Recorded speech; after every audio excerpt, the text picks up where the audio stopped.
it's time to start. We can't wait longer than this. We've been waiting for this talk since probably the beginning of the academic year, at least for me. Okay, so salam and welcome all to our talk. This talk is organized by the Arab Society at the University of Sheffield. My name is Khalid. I'm the current president of the Arab Society. First of all, I would like to welcome our great doctor, Dr. Abdel Razzak Takriti.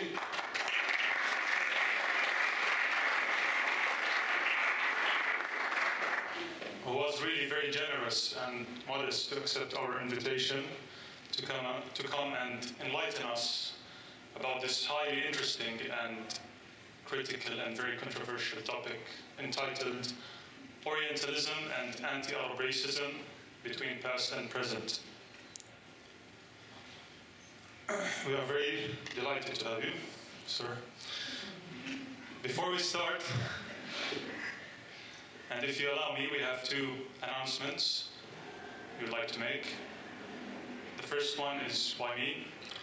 I would like to proudly announce that the Arab Society has won the Best National Society of the Year.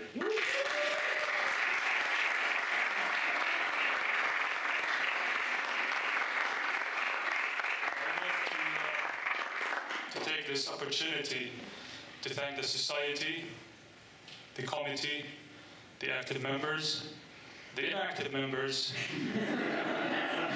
and most importantly, the fans who supported us through attending our events, giving us ideas, inspiring us, and criticizing us respectfully. So thank you for that. The next announcement is from a committee or a society, if you like, that has a noble mission of fighting racism and forms of discrimination. That is the Black and Ethnic Minority Committee. So I'd like to ask Abdallah, the chair of the BME, to make his announcement.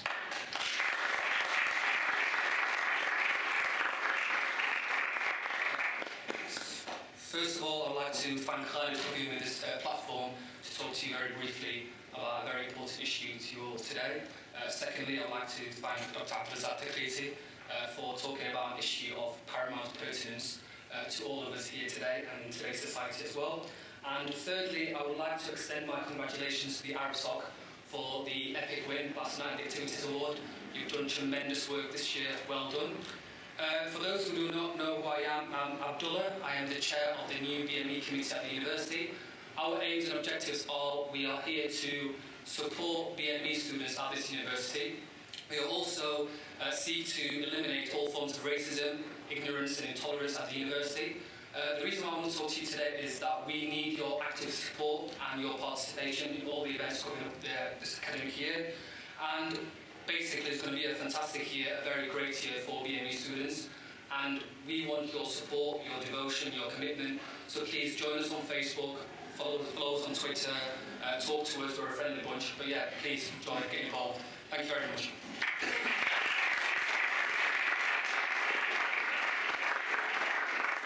Thank you. Okay, our speaker, Dr. Abdel Razzak Takriti, has joined the University of Sheffield in September 2012. He is a lecturer in international history at the Department of History at the University of Sheffield. He previously held a junior research fellowship in political history at St. Edmund Hall at the University of Oxford. His Doctor of Philosophy thesis examined the history of the Dhofar Revolution in Oman and was completed at St. Anthony's College at the University of Oxford in 2010. It received the Middle East Studies Association of North America 2011 Malcolm Kerr Award for Best Dissertation in the Humanities and was jointly awarded the British Society for Middle Eastern Studies 2011 Leigh Douglas Memorial Prize for Best PhD Dissertation on a Middle Eastern topic in the social sciences or humanities. His book, entitled Monsoon Revolution, Republicans, Sultans and Empires in Oman, 1965 to 1976, will be published by Oxford University Press in July 2013. and is an essential and important addition to the academic field. He is working on a second co-authored monograph with Dr. Kalman Abetsi on the Palestinian Revolution. Without further delay, please welcome with me Dr. Abdel Razzak Takriti.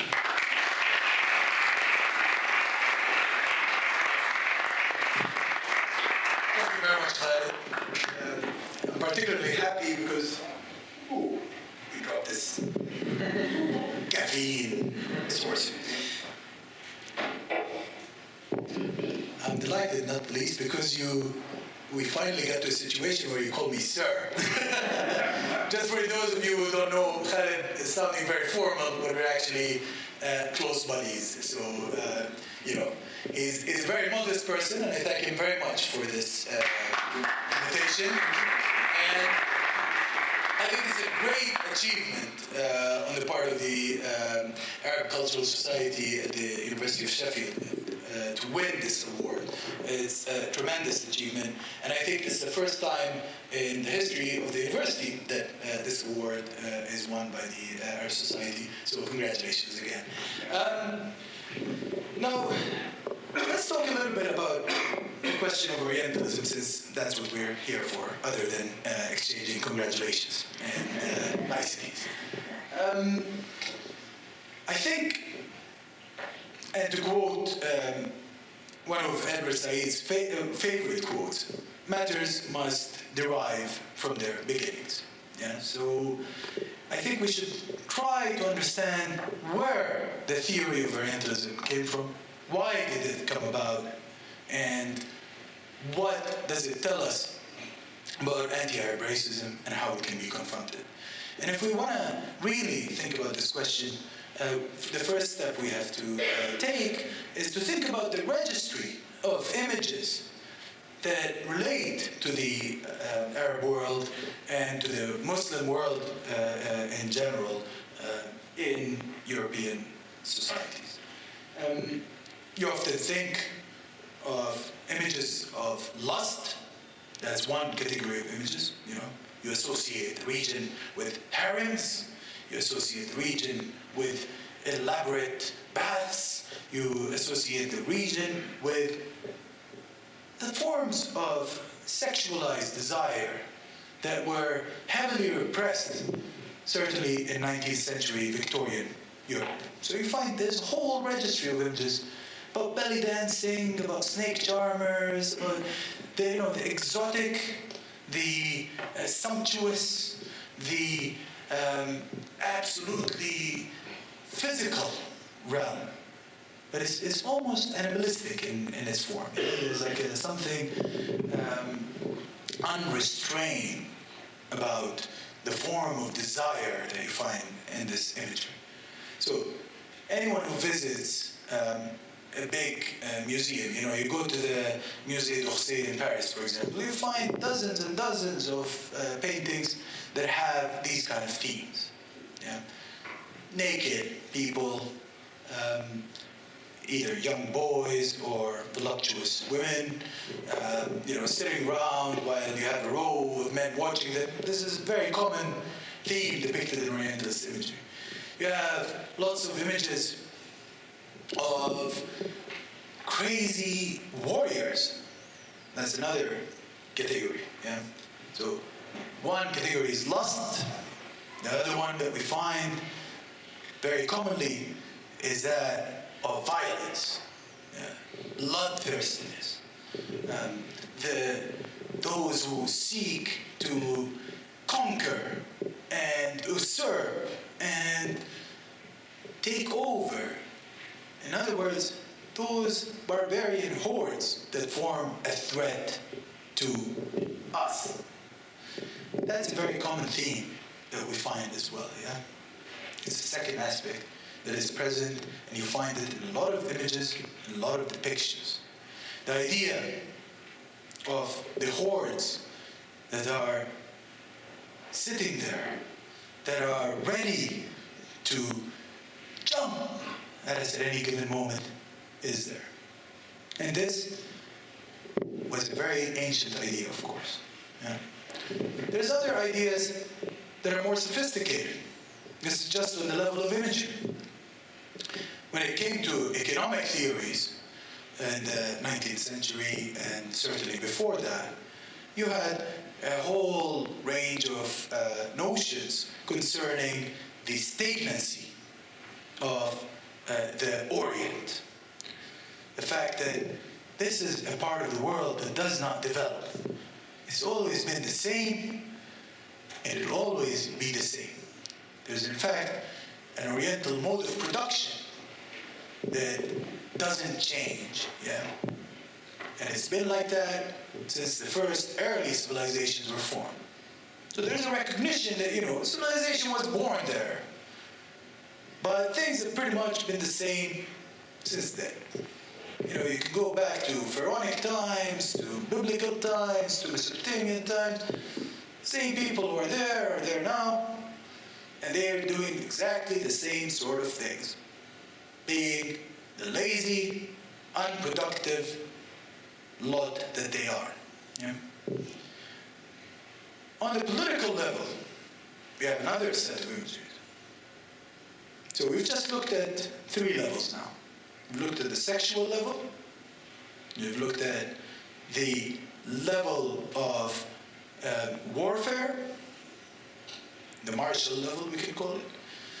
And we've taken a look at the economic sphere, how the region is discussed economically. The 4th tier is the political tier.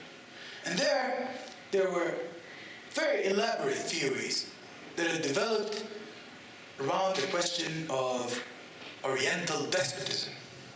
These are people who cannot be ruled except through these despotic forms. There's civilized people, i.e. Europeans, and those guys are fit for things like democracy. And then you have the Orientals, whose world is world of tyranny. It's all what they can be ruled with. This registry of images actually begins to appear in a very systematic form in the Enlightenment period. And for those who are interested in the literature of that period, you can look at the works of someone like Montesquieu, who wrote a book called The Persian Letters. It's a fascinating read, actually. It's a very enjoyable book to read. But you find in it all of these images combined. There's the harem, and there's great adventures going on there with crazy slaves and little boys and girls, and everyone is shagging each other, yeah? It's a mad world there. Yeah, it's a crazy, crazy place. And in the meantime, you have the Persian traveler, who goes around Europe and witnesses the society there. Of course, not everything he sees he likes.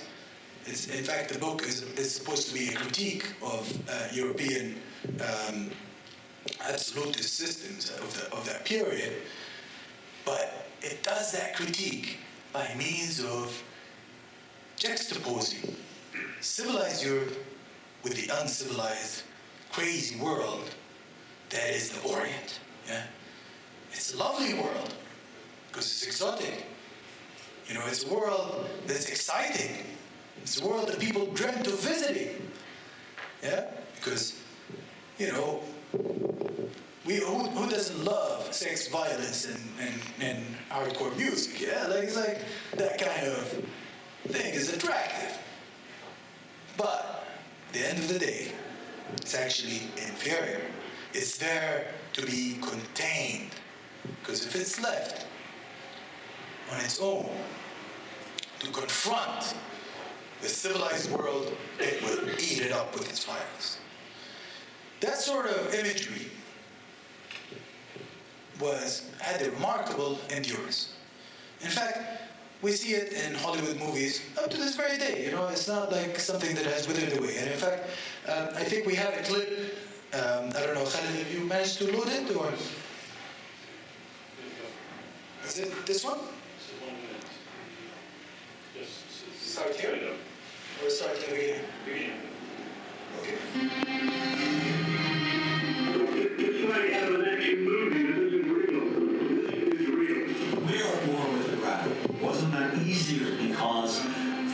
century that we had been vilifying all things Arab.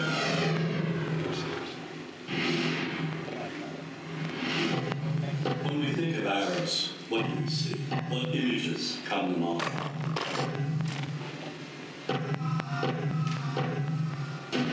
Arabs are the most maligned group in the history of Hollywood. They're portrayed basically as subhumans.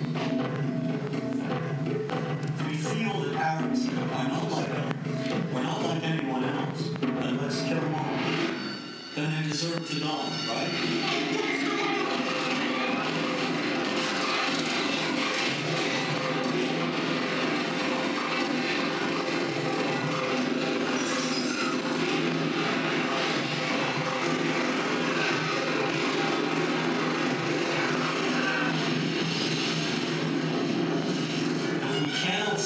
Arab humanity, what's left?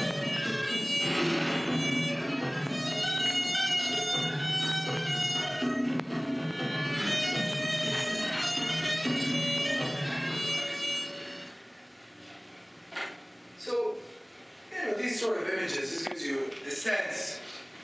Think of all the Hollywood movies that you've seen where you find the Arab terrorists doing crazy stuff, roaming around shooting people for no reason.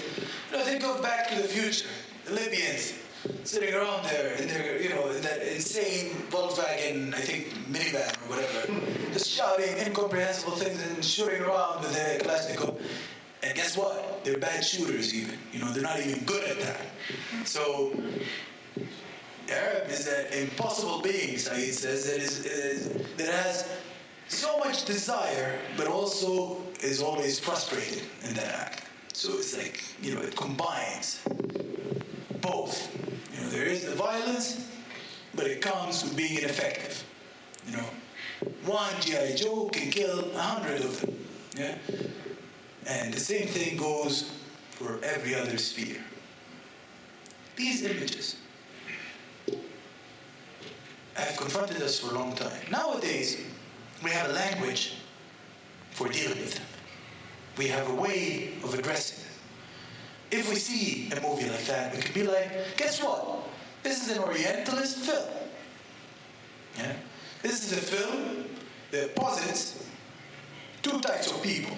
It says that one type of people is the us, is the good people, and then there's the them, the others who are no good. Yeah? We have a language of speaking of this. And if we're dealing with this on an academic level and we're confronted with a text and we see that it kind of reproduces these sort of images, usually in academic tests, the text is done in a more subtle way. Yeah? You have images framed slightly differently, but they're still there. Yeah? That kind of academic text can be dealt with today. We can refer to the notion of imagined geographies, which is a term that Abdel Razzak had coined, that says that geographic imagination is very important for how we think about the world. Yeah, we divide the world in our minds into separate spheres. Yeah, the Orient, the Occident, the East, the West. And then out of this division, we start allocating values, we start allocating characteristics that have nothing to do with the actual geographic space itself. So Orientals are supposed to be bloodthirsty, sexually deviant, or lustful at least, strange, exotic, despotic, different. While Occidentals are supposed to be X, Y, Z. Yeah? Democratic, self-respecting, good, hardworking Americans that appear in these films and are threatened by these crazy terrorists. Yeah? This form of imagined geography can now be spoken about very clearly for what it is. And why is that the case? It's partly because of a range of studies, books that have appeared on that, that have given us this language. Most important of these is Edward Said's Orientalism, which we are kind of talking about today. So, in trying to understand where the book comes from, we must never forget that it comes from the real world. You know, the most enduring types of works are those that address a prevailing system of thought and practice and challenge that prevailing system. That's what gives the meaning. You know, you have a whole range of very clever academic books that are actually, at the end of the day, not very meaningful. Why? Because they don't engage with reality. They're interesting to read. It's fun. You know, there's a lot. I can give you a list of 100 books that I love reading, but that aren't so relevant, in my view, to how the world functions. Those books that gain this kind of classic stature, that enduring stature, are ones that handle real issues. Issues that confront people in their day-to-day lives. And one of those is Orientalism. My first encounter with it was as a very angry 16-year-old who had just arrived to Britain, and I was confronted with all sorts of teachers telling me stuff about the part of the world where I came from, about Palestine. Most horrendous types of things. You know, they come and start like a lesson. Well, the Arabs are blah, blah, blah. And we told the Arabs this and that. And you don't have a capacity for self-criticism or for, you know, like you hear suddenly the register being rehearsed. Now, if you're a young person, that can really make you feel disempowered, it can make you feel upset, and you can respond to this process in a variety of ways.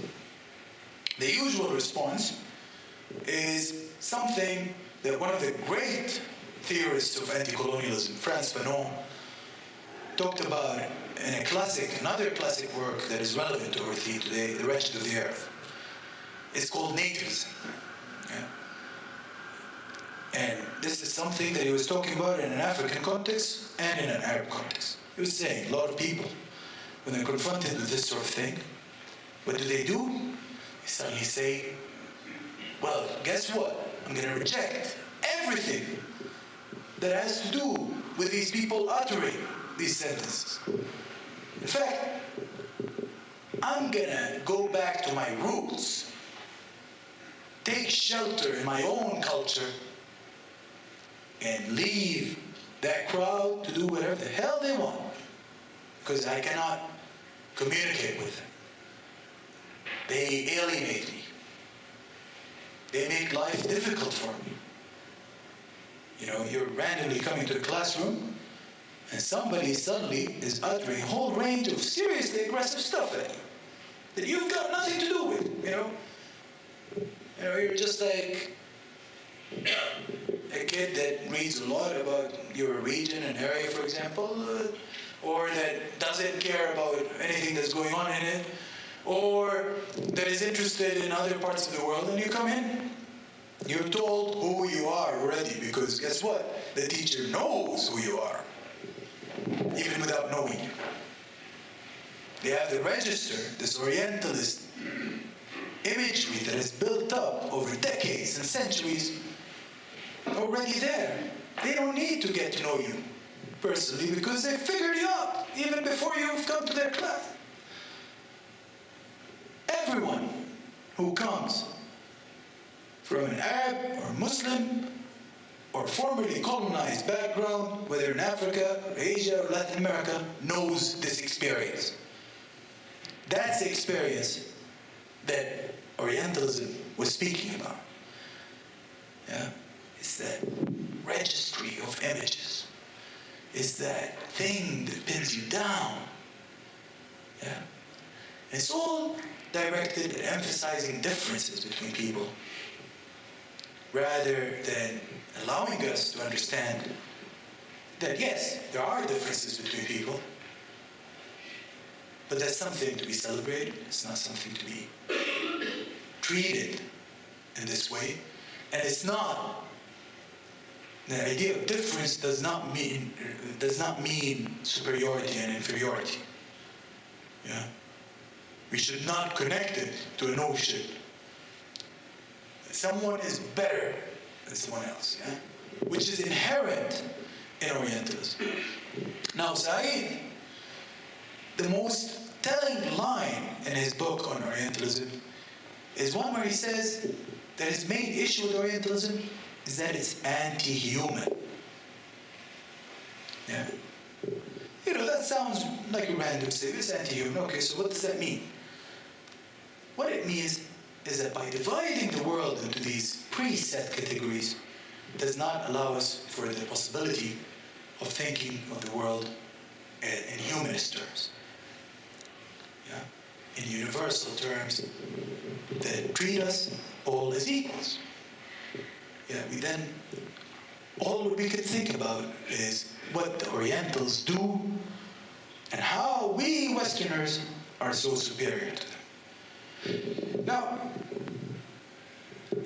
the second part of my talk, which, I've tried to highlight some of the issues that Said was dealing with.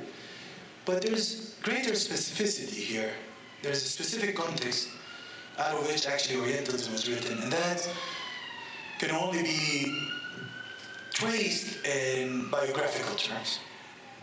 Those of us who studied the life of Said very carefully would know that the most enduring question in his life, of course, was the question of Palestine.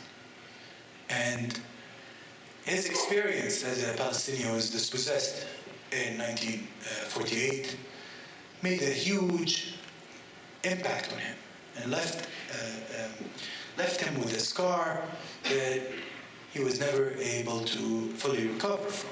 Yeah? For many years, his initial response was withdrawal. He didn't want anything to do with politics, and throughout his period as a young man living in America, his father had American citizenship. He had fought in the First World War and with the American Army, and acquired American citizenship. So Said grew up in America. After leaving Palestine and living in Egypt for a while, he went to high school in the States. And there he encountered all of these issues, encountered all of these stereotypes. But his response was withdrawal. Withdrawal into the cultural realm. He was reading lots of novels. He was playing lots of music. He was a brilliant pianist, and he was listening to opera, and he was going around anything, basically, to escape from that world that's trying to put you down. But also, anything to get you out of this position where you're considered to be inferior and less cultured because you come from the colonies. Additionally, and I think this is really important, during that period, it was very difficult to assert your Palestinianness outside. There was that feeling that, if you say you're Palestinian, you're already making a political statement when you introduce yourself. By the way, I feel like that today. Anybody in this room who comes from the region, if you're Arab or Muslim, you're already making a political statement. If you're Palestinian, you're making double political statement. Yeah? Like by very fact of just asserting who you are, just saying who you are, it's taken in a particular light. People get uneasy. So it's not unnatural that, people like Said wanted to steer away from that kind of world. The experience that transformed him and transformed many of his generation was the '67 war. This was after the Palestinian Nakba. In 1967, everyone who had belonged to the Palestinian community and the Arab community in general, and beyond that, the Muslim community outside, had to be subjected to the craziest amount of triumphalism that you could ever imagine. You know, the titles and the headlines and all of that, we're not saying the Arabs were defeated, for example, in 67. No, the Arabs were humiliated. The Arabs were, you know, you had these pictures of marching, pathetic soldiers. You had these pictures about, you know, that depicted basically every Arab country that had fought in the war in the worst lines you can imagine. Yeah. There was a celebration of Arab defeat that also included a huge amount of mockery. You know, that year, every bash, every party was themed the Arabian Nights. You know, people were out there wearing Arabic clothes. It's almost indulging in that mockery of, look at these defeated, weak, useless people. All what they're good for is bravado, because they're all about talk. That's another, by the way, Orientalist image. The native, they're all about talk. Yeah, they're not about action. They're lazy. And this doesn't just apply to the Arab, by the way. There's a fantastic book on Malaysia and how the image of the lazy native was used there by a great scholar called Al-Attas. He wrote a fantastic book on it. It's called The Myth of the Lazy Native, for those of you who are interested in the functioning of this ideology. Yeah? Nothing good can come out of these natives. All that they can come up with is laziness. Yeah? All of that type of imagery was coming up in 1967. It had reached a crescendo there. Triumphalism, bravado, and the celebration of how basically the European colonists, who were essentially the European Jews that had established the Israeli state on Arab land and dispossessed its inhabitants, these guys, look at them, because they're superior, of course, they're Europeans. They humiliated all of these people. Notice, usually we talk about defeat when we talk about wars, yeah? They defeated these people, yeah, that would be the way to look at it. No, you have to emphasize on the humiliation, because it's also about that other Orientalist image of the Arab is an empty masculine figure. And when you want to affect him, you humiliate him. Yeah? That's what humiliation is about, emasculation. As for the female Arab, she's just an extension of the male. That's the way she's thought of. There's no voice. There's no subjectivity. You didn't find a single narrative in 1967 in any major American publication coming from an Arabic author. And that is something that spurred a whole range of people, like Said, to leave their attempts to disengage. It forced them to engage. By then, he was already a noted literary critic, very well known. You know, he started off as a Harvard section man in Columbia University, finished his PhD at Harvard, won all the awards, got published an enormously influential book in his own field on Joseph Conrad. It's called Joseph Conrad and the Fiction of Autobiography, for those who are interested in literature. Amazing book. Yeah. And, you know, was doing all of these kind of things that were far, far away from all the dramatic things that were happening in the region. 67 war changes everything. Yeah. He writes an essay right after the war that was called The Arab Portrait. This was the first time he tried to engage with this question, theoretically, culturally, you know, try to understand what is the cultural system that is underlying this phenomenon. Many people had thought of Orientalism before. Many people had been aware, by the way, of this imagery. People who come from the region are not just passive or stupid. They knew what was being said about them. They felt deeply hurt of what was being said about them in their daily lives and interactions. And they understood that what was being said about them was not just random cultural prejudice. This was reflective, actually, of a much deeper system, which was a system of colonialism, a system of imperialism that was governing the world at that time. These images very much corresponded to that system. Because as Said was later to show, and many others who have studied the phenomenon of Orientalism ever since, there is a shift in the way the images operate between the medieval period in Europe and the early modern period and the modern period. In the medieval period, yes, you have the image of lust and you have the image of a scary Islam. And you have the image of Mohamed the imposter. Yeah, you get all sorts of things of that sort. But there, the underlying assumption is one of cultural parity, if not even inferiority.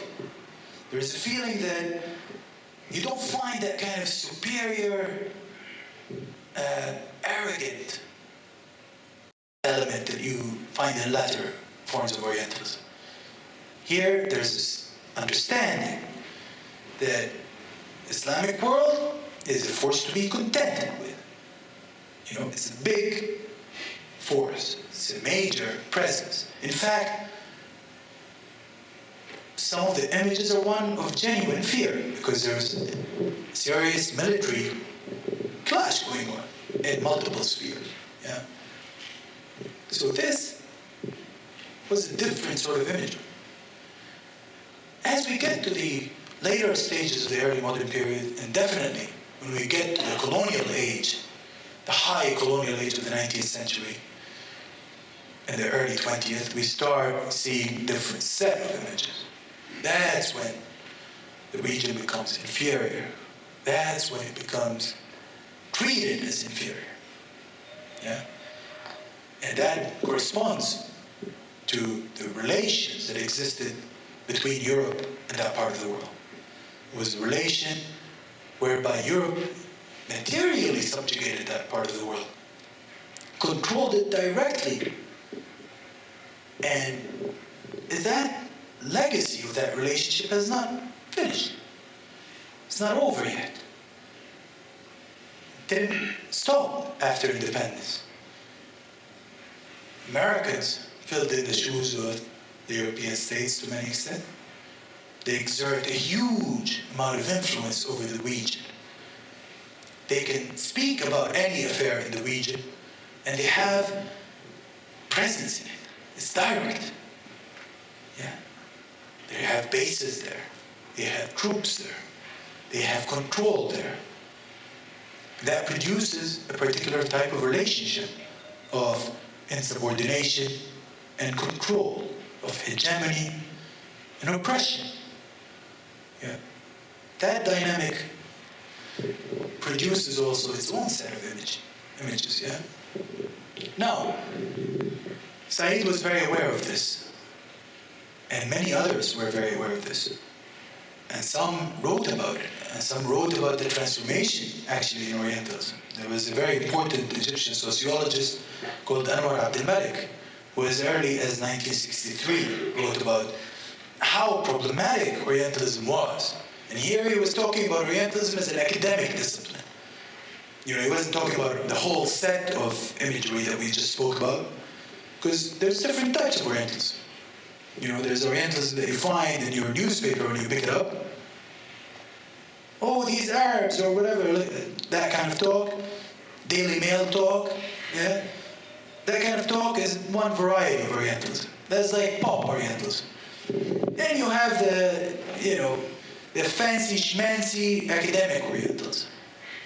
And Abdel Razzak was talking about that. And he was saying it's being challenged by the realities on the ground. as these formerly colonized people were beginning to get independence, as they were beginning to assert themselves, and in particular, I was thinking about the Algerian Revolution, yeah, which had just won independence in 1962.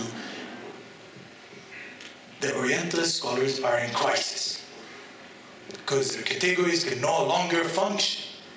The category of the failed native who cannot do anything was crumbling with the independence of every single African or Asian state in that period, yeah? Now, Abdel Malik, of course, was writing in an optimistic era. Later on, the failure of many states in the formerly colonized world was used to repackage the old Orientalist notions in new terms. So I would say that he was too optimistic. Back in 63, things seemed like they were changing. But academically, they continued to be there in different forms. Said took a different approach. He was trained as a literary critic.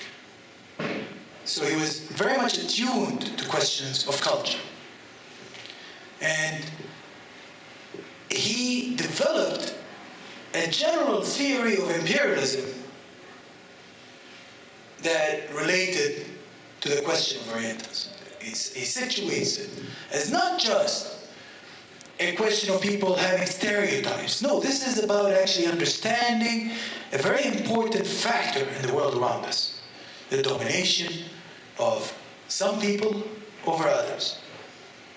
That's why the question of Palestine drove him to think about this global situation in general, because it was a classic relationship of domination. He felt it personally. But rather than just write about it, this dynamic led him to search for what is the universal issue at hand here? What is the general problem that we are confronting? Now, there's a lot of writers who've tried to explain empire before. Yeah. Especially, you had people from the Marxist tradition, Rosa Luxemburg, you had Lenin, you had Bukharin. These guys had a particular vision of it and advocated different visions of it. You had Kautsky. Usually their visions were economistic in outlook. They were about economics. Very important topic. Yeah? But it's not the only dynamic that imperialism produces. You had others, who were liberal theorists of imperialism who spoke about it, sometimes in approving terms. Yeah? People like Hobson. You have people like Schumpeter. Yeah? There's a whole range of people who spoke about it in different ways. But in the 1960s, you have a new range of theories that try to discuss the question of empire imperialism, not just in terms of its political manifestations, i.e. the domination of one country over another, not just in terms of its economic manifestations, the rise of this global system of capitalism that requires the subjugation of certain parts of the world for the purposes of the accumulation of capital. No.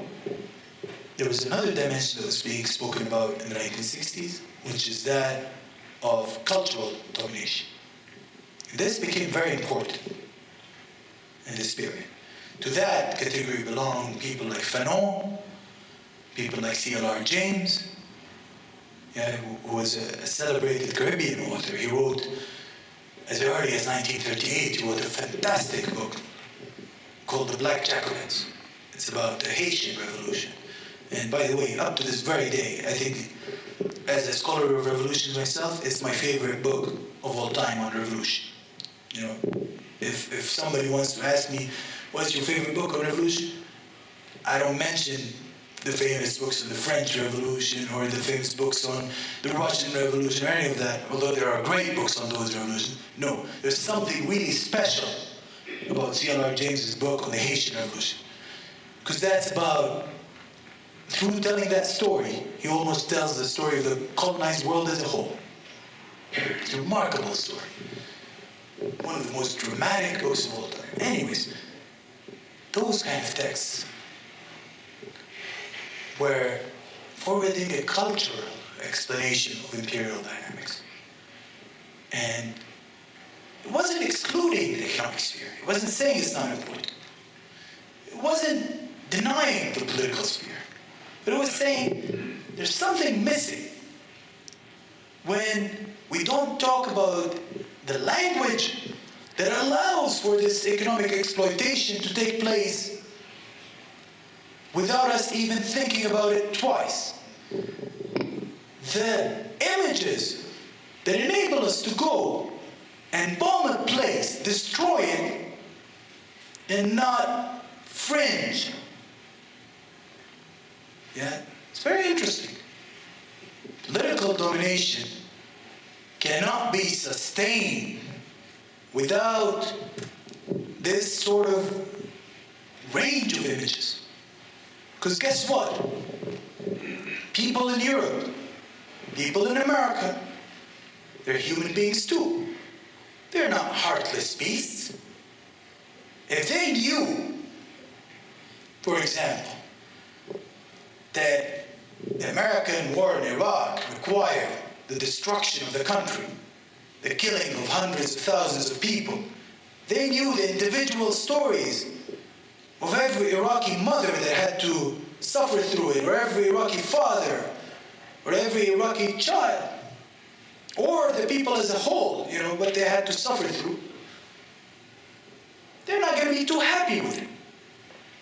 There has to be a system of images that enables this. Yeah? There has to be something that tells them, guess what? These people were living under some crazy despot, Oriental despotism. We, because we are the force of good in this world, we are the superior civilization, we're coming to free them. Yeah. Why? Because they cannot free themselves. They cannot speak for themselves. They must be spoken for. They have no agency of their own. We, and here we're using the imperial we must intervene. Yeah. Every episode of involvement in the Middle East in the past 50 years or so has involved similar kind of imagery, discussion, and rhetoric. It's either this sort of paternalism that is just a rehearsal of the old argument, the well-known notion of the white man's burden. Everybody else that's outside of Europe and America are a bunch of kids, basically. We need to help them because we're the adults in the neighborhood. Yeah? That's one version.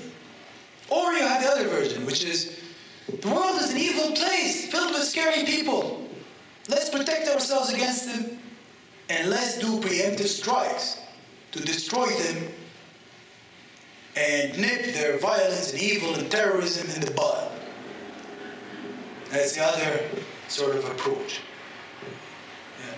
That kind of imagery, that kind of what Said calls a discourse, yeah, because it's based on repetition. It's based on acquiring authority. This language becomes authoritative because it's repeated so much. You don't have to think about it anymore. You just assume it. Yeah? If you think, yeah, those people, those guys in the Middle East, they're just violent, it's endless terrorism, it's just a violent region.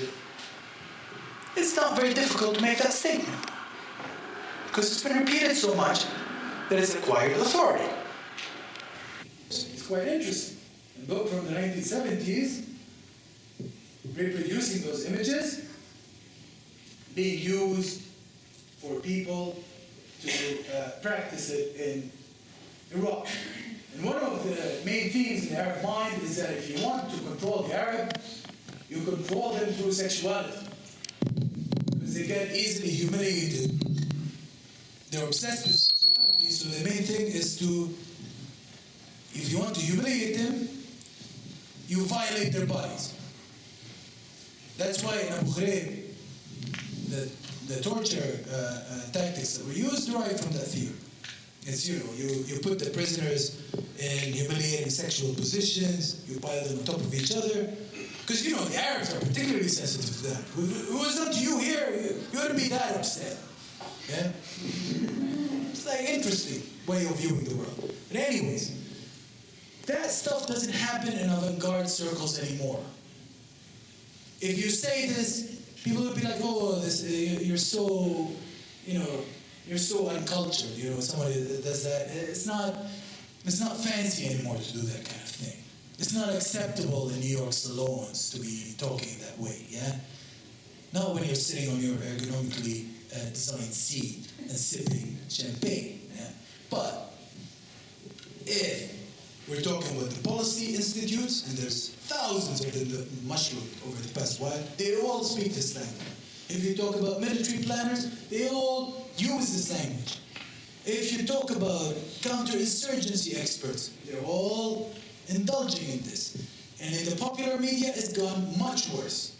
Because now, and in particular in Britain, the focus is on the threat at home. The focus is, oh, guess what? There's all these crazy Muslims living amongst us. They need to be controlled. They're a threat. Yeah? You have something like the Daily Express talking about Londonistan all the time, yeah? This kind of language flourishes after September 11 in the popular circles. And that's actually much more dangerous than the contained avant-garde sphere. We have not succeeded in actually combating this form of racism on this popular level, because there's a lot of money that's put into that. If you look at the Murdoch press, it's all about that kind of talk. Yeah? And the problem is that becomes a self-fulfilling prophecy. It leads people to be like, guess what? I live in a racist place, and I'm going to respond to it by detaching from it.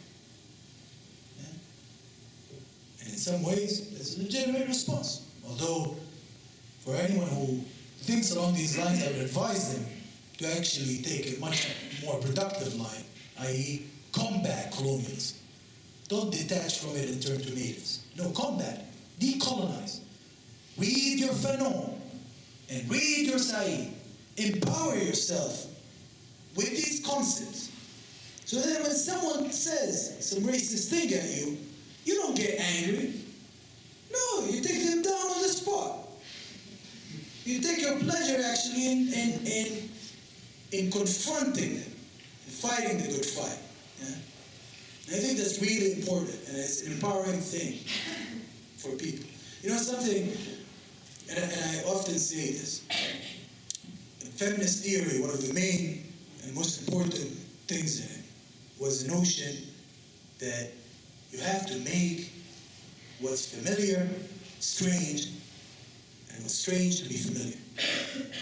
Yeah? Because what's familiar is patriarchy. What's familiar is all of these images that have developed over a long period of time that are there to control people, control the other. Yeah? In this case, control women. Yeah? If you think about it, and when it comes to questions of race, when it comes to questions of Orientalism and othering, it's the same kind of thing. Yeah? We have to make those familiar statements sound strange. And make the strange statements, the Arabs are human, duh, that has to become familiar.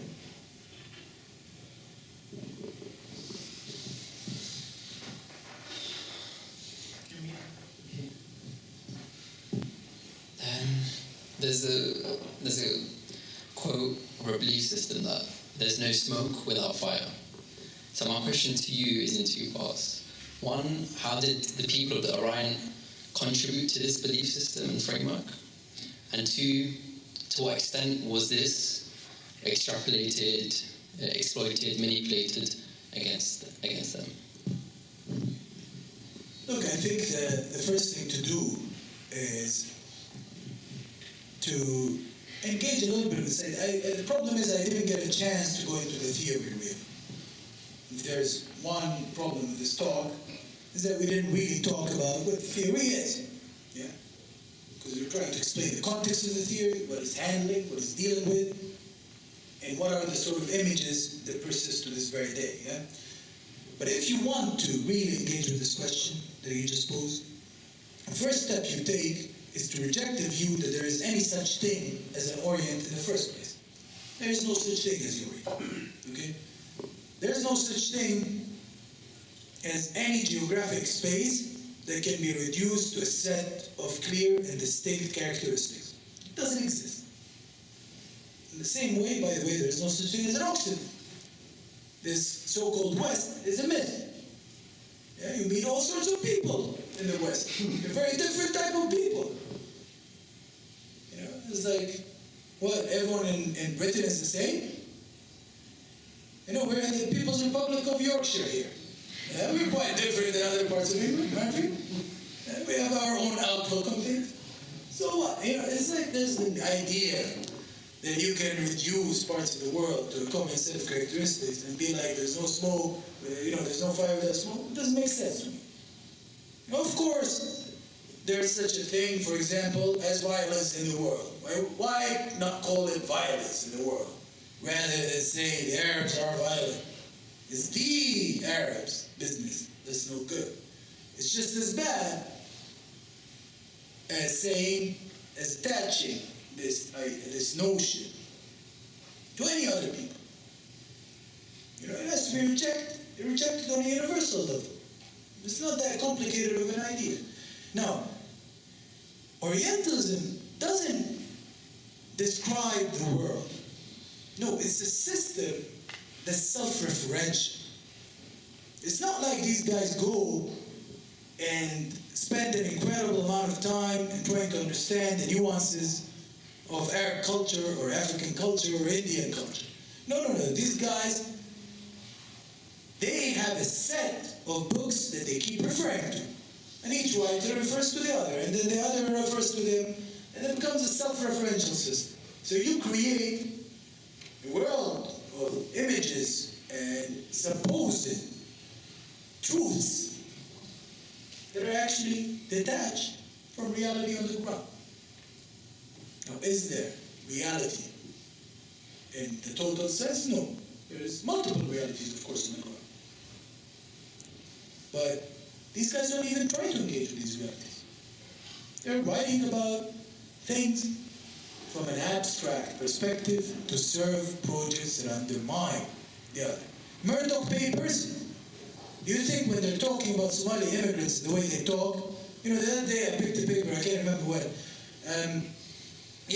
family of Somalis, 12 Somalis living in a £4 million mansion in London. Ooh, think about that. And then, they start talking about how filthy the house has become, and how disgusting it is, and how these people are like rabbits. Essentially, what is this? That's Orientalism. Yeah, it's like the image of the scary other who multiplies like mad. That's, the lust element, yeah? And who's sitting there, bringing their filth with them, yeah, and exploiting our superior civilization. This sort of thing, you read it on a constant basis. There's money behind it. There's an orientation behind it. There's an agenda behind it. The person who wrote that is not interested in the nuances of the lives of Somali communities in England. They don't care about that. By the way, this is not just when it comes to questions of race. There's a lot of literature on how images of class in this country also operate in similar ways. There's a very good book that's called Chaps, by the way. It's like more a popular type of book, but it talks about this issue. How you have the construction of the image of the chap. Why is it that we care about, what's her name, Madeline, that kid? Yeah, Makan. And we don't care about the other kid that we don't even know her name, who comes from a working class background, and the whole discussion is how her mother is responsible for her loss. Yeah, this is an interesting topic. These things can operate in similar ways sometimes. They're sometimes driven by similar agendas. And by the way, there's a big literature now emerging, and it's very useful and important literature, that Edward Said's Orientalism is inspired on Orientalism at home. For those of you who are interested in the academic side of this, it talks about how the working classes in this country were Orientalized. Catherine Hall writes a lot about this, and there's a bunch of others. If you're interested in this theme, it's a very important and interesting theme. Or is it new book? Anyways, the problem with talks like this, by the way, is that people start getting ranty. So I'm going to try to keep my answers short. Sorry.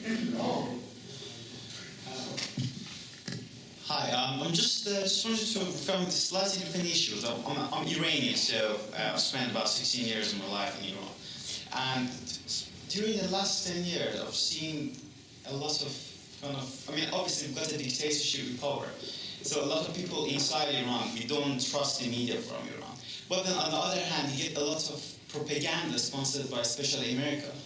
The Iranian channels broadcast from America that kind of try to justify that Persian Jews settled in Israel is fine, and trying to make that as a link, and literally encouraging racism against Arabs in Iran. And what I've seen, especially the new generation, like generation after me, that a lot of them, they kind of have sympathy with Persian Jews that, it's their home and they've got the right to immigrate to Israel because we've got problems in Iran, and then they can go and, for example, live in Israel. And I think it's one of the major issues inside the kind of Iran currently. And I just want to see what do you think about that, and what's kind of the solution in terms of educating people inside that they don't trust the government. Rightly so, I don't trust them. But then again, how to have that source of educational source that say, okay, because the sources inside is not correct, then we can trust the sources outside. So I think Iranian people, especially the new generation, they are in confusion state, which I don't quite like in this state. I think the main challenge is actually to combat self-orientalization, and that's the topic we haven't talked about much. Now, self-orientalization is a big issue. And people sometimes think of these things, in a simplistic way. They think it's just about defending Islam or defending the Arab world against these images, or defending Iran, or defending Turkey, or whatever. It's not about defending anything. Yeah? The issue at hand is that you have a system that is racist of images, and we have to confront it. That does not mean that there's no real-life problems in Iran or the Arab world or anywhere else. But all what we're saying is these problems could be talked about in non-racist terms. If there's economic problems, you don't have to say that the Arab has a propensity for economic failure because of their cultural inferiority. You can just say there's an economic problem. Yeah? In the same way that you would say there's an economic problem in Belgium, or in Spain, or in whatever. Yeah? If you have a dictatorial regime, you don't have to say, these Orientals have a propensity to be ruled by tyrants. They kind of love that tyranny. No, that doesn't make sense. And just say, there's a dictatorial regime. Why attach to it all of this cultural language? Problem with self-orientalization is that people start appropriating that language and then start either use it against themselves or to use it against others from other oppressed parts of the world. So we see this happening, and in the case of Iran, there's some very good studies of this. Actually, there's a friend of mine who lectures at Sheffield Hallam. His name is Reza Ibrahimian. He's written a very good analysis of the Iranian images of Arabs. And his argument was that in the 19th century, you had this kind of absorption of Orientalist imagery from Europe that led to the rise of a particular narrative, and that narrative had to be used to explain why Iran was now in a weaker position vis-a-vis Europe. So rather than explain this weakness in political or economic or social terms or whatever, people started explaining it in civilizational terms. It was an easy way out. Iranian thinkers immigrating to Europe, they absorbed the language of Orientalism that characterized Islam in particular ways. If you read Ernest Renan, for example, he talks of Islam as a destructive force for civilization. You want to ruin civilization, you bring Islam. So these guys were going to Paris to study under people like him. They were like, oh, now I know the problem with my country. It's Islam. So, therefore, it's those bloody Arabs that brought this thing to us. Because the Arab invasion of Iran is the cause of decline. And therefore, they are the problem. Yeah, you see this line beginning in the 19th century, developing in Iran. It's called self-orientalization. You notice, by the way, in the Arab world as well. But in the Arab world, it's not directed at Iranians, it's directed at Turks. Saying, oh, it's a Turkish invasion that brought that despotism to us. Yeah, they are the problem. Guess what? Which is partly true. No, it's not partly true because it has nothing to do with civilizational dynamics of that sort. The issue of economic decline or not has to do with economic decline. The issue of dictatorial rule or not has to do with dictatorship. The issue of tyranny or women's rights or slavery or racism or anything has to be treated on its own terms. It cannot be ascribed to some abstract civilizational notion of this sort. In Iran at this period, this notion became very strong because also it satisfied the need to create a national narrative that was separate from the region that was closest to me. So there was a need to other those that are closest to you. Yeah, and this is something that Orientalism does. You start eating those that are close to you. You start self-orientalizing and you other them. By doing that, you say, okay, all of our problems, we used to have a glorious age, and then the Arabs came, it collapsed. You start forgetting, for example, that Iran, throughout the Islamic period, has had a glorious civilization. It's produced many, many great thinkers and books and poets and built empires and whatever. By the way, I don't find much glory in empire building, but, they built empires in that period. I don't think it's such a great thing, but it happened. So this idea of decline being ascribed to Islam does not make sense. It's worth noting that Edward Said is a Christian, has a Christian background, right? So probably even if he ended up defending indirectly Islam, he is actually defending those who are suppressed and those who are... Yeah, but the one thing I wanted to emphasize, and that Said constantly emphasizes, is that he wasn't defending anything. It's not a defense. He is exposing a particular system of ideological oppression. There's lots of people that used to say, oh, this is a great defense of Islam. No, it's not. It's an expose of how an ideological system that is set in place, so that some people can be ruled and others can govern, operates. That's what it is. Yeah, I'd like your view on a culture which has sadly emerged among us Arabs. I don't know about other Muslims, I don't know about...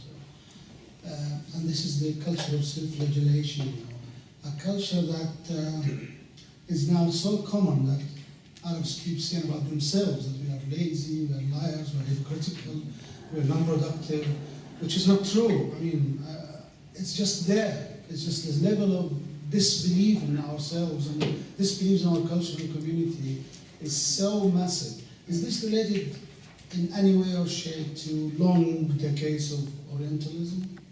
Has it affected us? Has it infiltrated us, in your opinion? Yeah, I think it's very important to note the connections between that kind of talk and a long period of exposure to Orientalism.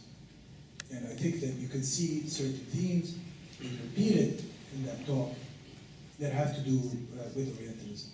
But there's also another dangerous trend, which is one where you find this talk connected to nativism. And it's dangerous, because you have a new story that comes up around the same time that Orientalism emerges. It's a story that also explains the world in civilizational terms, and also others. That story is, there was once a glorious period when we were the greatest people in the world, and then it's all gone bad because we became bad, and we deviated from the true path, which is our religion and culture and customs and traditions. And that's why God is punishing us and turning us into the inferior things that we are today. Guess what? The same ideology that sustains Orientalism sustains this kind of talk. It's the same idea. It's ascribing civilizational trends to human reality. It's imposing it on human reality. Rather than understanding the reality as an outcome of material processes, of actual human relations, no, we can't understand it in those terms. We have to think about it in grander civilizational terms. We have to essentialize. We have to reduce entire regions and peoples to some kind of an essence. And that's a very dangerous practice too, by the way. Yes, they come from a different place in the sense that one emanates from a domineering empire or set of empires that exert physical control over the region, while the other one comes from people trying to resist those empires. But sometimes those that resist imperial projects can internalize the logic of difference that empire produces. And that's not a very good phenomenon, in my view. Because in my view, the best response is always to universalize. Is to say, guess what? Those that are dominant do not represent mankind or humankind. Humanity is equal. We assert the equality of humanity. We are not concerned with anybody being superior to anybody else. We're not interested in celebrating some glorious past where we were superior. Why? We should reject the notion of superiority in the first place. This is what we should be busy doing. We should think of the world in terms of the present and in terms of the future, not reduce everything to stagnant pasts, which is what Orientalism does. It's all about asserting a stagnancy of the past. Orient never changes, it's always the same. And that's what it's trying to do. Keep you in the past, yeah? Right, so I have a slightly, perhaps, technical question about the theory of Orientalism, which we didn't have time to talk about. And it's something that I think Edward Said was kind of keenly aware of as a criticism of his book, which is to do with this basic idea of the relation between culture and the agenda of Orientalism, or the imperialist agenda. And it's the case of Germany, right? So Germany produced some of the greatest Orientalists of the 19th century, such as Theodor Noldeck and others who wrote about Islam, the foundations of Islam. In other sort of discharging terms, and I think in terms which most scholars today, Western scholars, would sort of disagree with quite strongly. So obviously Germany itself did not really have any colonies in the Middle East or elsewhere. So I just wonder what your thoughts on this are. There's, from the beginning when Orientalism got published, Said himself had announced in the text that he's not going to spend his time studying German Orientalism. He even specifically said that. He said, this is a book about British and French Orientalism that has to do with the fact that those are A, the dominant forms of Orientalism, B, forms of Orientalism that emanated from colonial powers. Yeah? So it was a specific study of that. Now, when the book came out, and it caused such a stir at the time, in 1976, and in some editions, 78, yeah, during that period, those 2 years, it caused a huge stir. The old Orientalists, including those who were studied in the book itself, and in particular, I'm noting Bernard Lewis, was notorious for his hatred for the region, for comparing Arabs to camels, that kind of stuff. Really cheap stuff, In fact, he's the guy, by the way, for those of you who think that Samuel Huntington coined the term clash of civilizations, you're wrong. No, it's plagiarized from Bernard Lewis. Yeah? So, or wrote an article before called The Clash of Civilizations. Now, in the case of Bernard Lewis, he jumped up and wrote a critique saying, oh, but guess what? There was a great Orientalist tradition that had no bad images of their region, the Germans. So obviously you're turning Europe into one amalgam. Guess what? That argument, in my view, is absolute rubbish. Because the main issue with Orientalism is that it's about a global cultural system. It's not just about scholars who write in abstract terms. And there's a lot of people who misunderstand the book to be just talking about scholarship or academia. It's not. It's talking about a particular style and practice of thought. Just because there were people who did not practice that style of thought doesn't mean that it did not exist.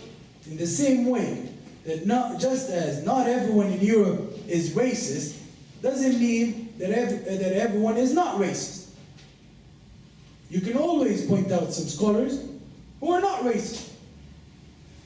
In fact, I would say that today, in today's Britain, the majority of the population is not racist in the classic sense of the term, for example. You might have some elements of racism being uttered by people here and there, but your average Joe Schmo is not racist in the ways that we would think, of a classic, die-hard racist. It's not that image, yeah? Does that mean that there is no racism? Does that mean that people do not practice racism sometimes, without necessarily being racist all the time? No. So, we can point out that some respectable German scholars have produced works that do not necessarily sustain these images, but by the way, they do not challenge them either. They're just works that are esoteric in nature. Most of the German Orientalists were concerned with the study of very old texts, and that was the realm to which they confined themselves. Yeah? Which, by the way, in itself also has Orientalist problems. Because what it means is, it only ascribes value to Islamic civilization that is dead. Even in its treatment of the Arabic language, they only read dead texts. They don't read modern novels, for example. They don't read modern poetry. They view the Islamic present as a period of degeneration from a more glorious previous past. So they have their own problems too. I'm not gonna say they're as racist as other Orientalists within the colonial tradition in Britain and France and later in America, but they've got issues as well. If you study a whole part of the world without any interest in the human beings living in it now, and you just care about the dead languages of it, and you're just studying, when you talk about Egypt, all what you care about is the pyramids, and you don't give a damn about Egyptians and their lives now, there's a problem with how you interact with that space. Yeah. Probably we have time for one or two more. Thank you for your talk. My question is around, as long as we keep this in academia, you're not really going to change the status quo. And maintaining the status quo with this type of discourse means that, you know, the ground reality is people are dying as an effect of it.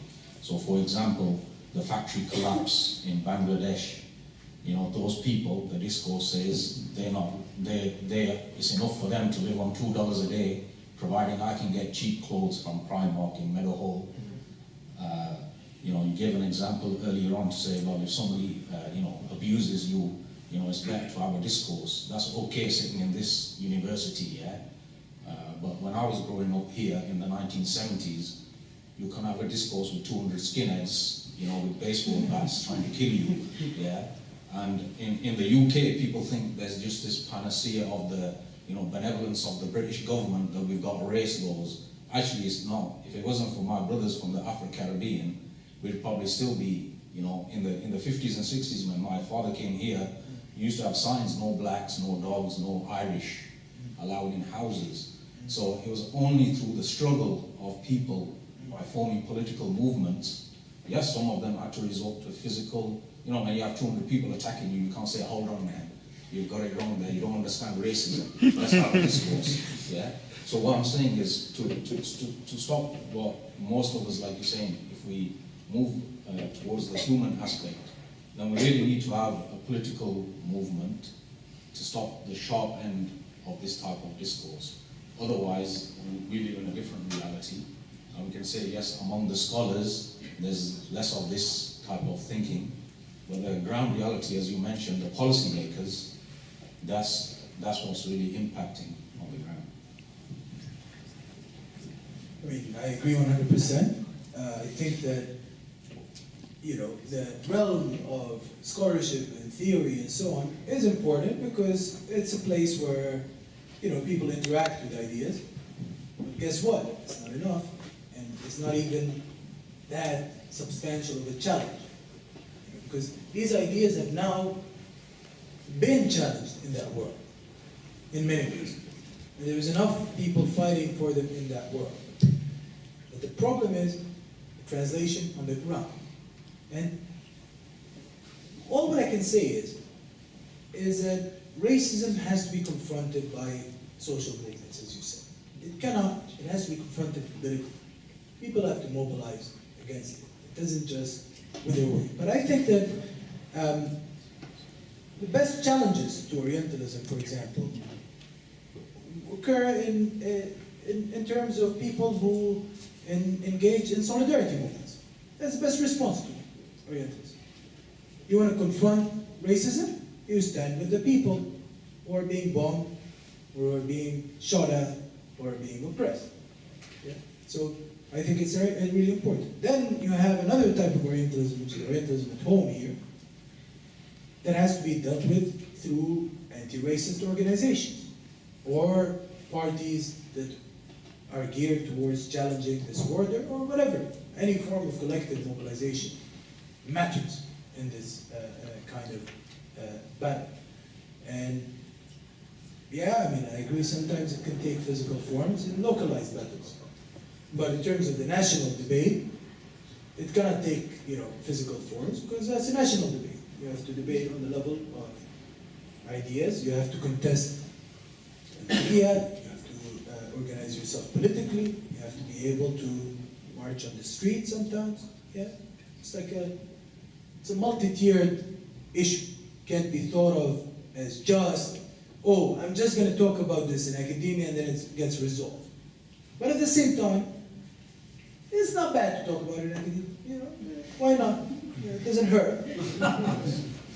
It hurts if we just think that talking about it in academia is enough. Yeah, but racism needs to be confronted well beyond that realm of the academic. I think the last question. I don't think I need. Oh, can I answer? No, for the. Oh, you want it? Okay. As you've said, sort of Orientalism and othering isn't confined to the anti-Arab world or focused on that solely. Everywhere you have economic interests and entities that are in a position to impose them, you usually have Orientalism and othering. For instance, you have the Orientalized Arabs, but you also have the savage Africans, as with other parts of the world, and you still have that today, where there is inequality, there is Orientalism. For instance, we have the third world and developed and non-developed countries, and that's just a discourse that is the produce of Orientalism and othering. I suppose, I think we're in this strange situation, though, that sometimes we sort of adopt these categories into our identity and we absorb them. And so you have situations where you have working class white individuals that are racist against Arabs, despite the fact that we share the same oppression and ultimately it's the same imperial forces that are dominating us. I suppose, how far do you think it's important that we have intersectionality in order to tackle anti-Arab racism? Can anti-Arab racism be tackled alone within the Arab world, or is it important to band with sort of our women from around the world, LGBT people from around the world, etc., working class people from around the world? I mean, there's two ideas here, and each one of them has to be tackled separately, I think. One idea is solidarity is between different oppressed communities and peoples, and the other one is what kind of strategy do we do in terms of confronting each one of these questions? And I think there are two separate issues. It's important to know the distinction. Because, first, should there be an awareness on the part of different people that suffer from this kind of discourse in different forms? Yeah? Of course, the answer is yes. Yeah, it's heartbreaking, for example, to see an oppressed working class person in this country express severe forms of racism. Because if you're observing the kind of oppression that's exerted against them, it's really bad. They're suffering from serious economic oppression. So you'd want them to be in solidarity with those who suffer other forms of oppression and to have that kind of commonality of spirit and camaraderie and so on. But guess what?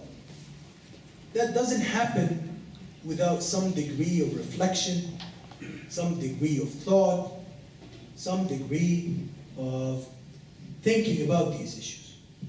You're not automatically going to get that sort of solidarity because you need to think through the issue and reflect on it to be able to understand that, yeah, guess what? They're both systems of exploitation, and it's no good. Yeah?